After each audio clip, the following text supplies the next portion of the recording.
Fact: in 2024, the SCOTUS smacked down a government agency and affirmed the right to a jury trial. Stay tuned for details. There is a special bonus victory at the end. When the IRS, EPA, and other government agencies take you to court, the judge is appointed, not elected, nor directly held accountable to the accused. To provide a level playing field, the Seventh Amendment now ensures the option of a jury for these cases. The Seventh Amendment is your secret weapon for standing up against injustice. Here's how to use it to protect your rights. Whenever the government is the plaintiff or petitioner, the defendant or respondent has the right to a jury trial. The amendment's guarantee to a jury trial does not apply to civil cases involving maritime law, lawsuits against the federal government, or to most cases involving patent law. In all other civil cases, a jury trial can be waived at the consent of both the plaintiff and the defendant. If you are on the receiving end of an alphabet agency's overreach, this has been a good year for you. I will educate you on ways to defend yourself that you may not know existed. The Seventh Amendment is a vital part of the United States Bill of Rights, safeguarding individuals from unfair judgments. Imagine not having the right to a jury trial in a civil case where the government is bringing the cause. As you will see later in this presentation, this could lead to biased decisions, denying individuals the opportunity for a fair trial by a jury of their peers. The Seventh Amendment stands as a shield against such injustices. Let's delve into the history of the Seventh Amendment. Enshrined in the Constitution, it was included to uphold the principles of justice and ensure that individuals have a say in legal proceedings. This amendment empowers ordinary citizens to participate in the legal system, promoting fairness and accountability. The difference between civil and criminal cases is the penalties. Law enforcement is usually involved in criminal cases. The defendants face time in prison or up to the death penalty. If defendants are found at fault in civil cases, they usually face only monetary damages or court orders to take or not take some action. While criminal cases almost always result in a trial by jury, many civil cases are decided directly by a judge.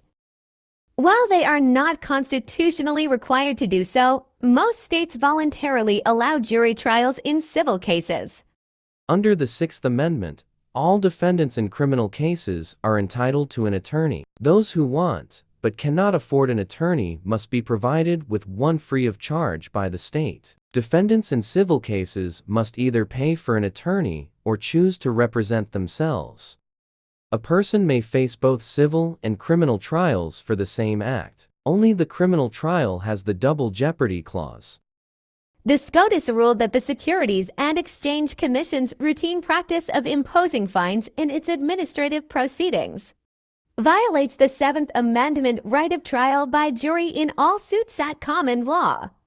Chief Justice John Roberts wrote for a 6-3 majority in Securities and Exchange Commission v. Jarkissi that the SEC cannot continue to handle these cases in-house without a jury. The decision will have a far-reaching impact on dozens of federal administrative agencies that use similar processes.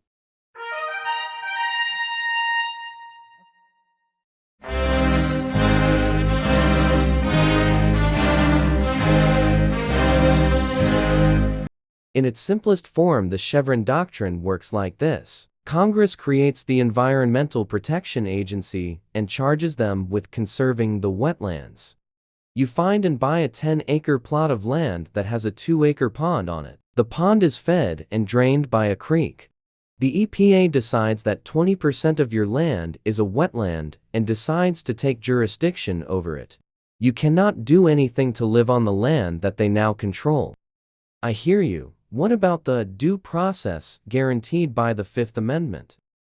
So you take the case to court. You sue the government, which conveniently controls the court. The judicial rules require the judge to consider the EPA as the absolute subject matter expert. Due to the Chevron Doctrine, as long as the argument is reasonable, the judge is required to accept it.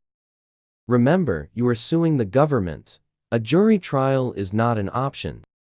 With the Seventh Amendment and eliminating Chevron decisions, the SCOTUS returned power to the people. An unrestrained jury decides the validity of the EPA's claims against the property owner. In summary, the Seventh Amendment is a cornerstone of our legal system, upholding the right to a jury trial in civil cases. Its relevance remains paramount in ensuring justice and fairness for all. Remember, knowing your rights is key to safeguarding your freedom.